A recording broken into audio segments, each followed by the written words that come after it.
next conversation will be about HPE Morpheus. Mhm. I know you've been sitting in a lot of information about that product. Why don't you give me a quick, um, the quick high level 30,000 foot view of what you're learning about that product? Because it's moving Yes. quickly on the HPE And I'll side. give you some context on it because, as I mentioned, I was in some meetings where people are putting together budgets today that they're not going to spend until 2026.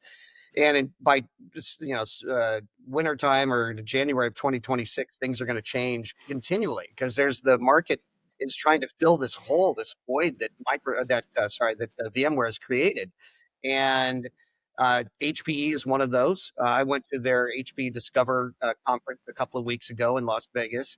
Got to sit and talk to the product manager for HPE Morpheus because me being an engineer by trade as well, I got to know that this stuff works before we're going to talk about it, right? And I had heard from Yes. my Yes. buddies that were at HPE, the sales guys will tell you it's the greatest thing since sliced bread. You can sell it tomorrow. It's wonderful.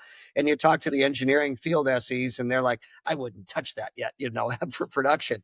Now that was 3 months ago, and even just in 3 months, but the amount of engineering that's gone into a product like they took HPE Morpheus, the street name now or the product name is called VM Essentials, which sounds like Okay. the old VMware Essentials name. But anyway, it's called VM Essentials. It is now out and ready. It has storage vMotion. It has actual VM vMotion built into it, and it's about a third the cost per socket, not per socket, sorry, per core than VMware is. So there are some viable alternatives.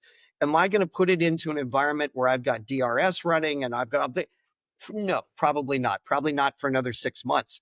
But I had to tell this client that was putting in his budget numbers that you put it in for VMware, but by the time you're going to need to deploy this, and they're kind of an HP shop anyway, they had asked HPE if they could quote the VMware OEM licenses, and HPE can no longer, nor can any of the big guys, even quote VMware licensing. Just so you know, that's a new thing within the month that just came out. There's a lot of changes to the partners, a lot of changes to the marketplace, and who can sell it, and everything else. But the product for HPE, after I've spoken to the people I have and talked to some of the key engineers, even in distribution, that are evaluating it, is that it is ready for your typical, there's my air quotes again, small virtualization implementation. When you've got 2 or 3 hosts, you've got to run it with some common storage, probably a couple switches, that it is ready for that today. And by the time we get to January next year, their roadmap shows a very like for like relationship with typical VMware installations, and a very Awesome. effective. So there's your quickie on that particular product as well.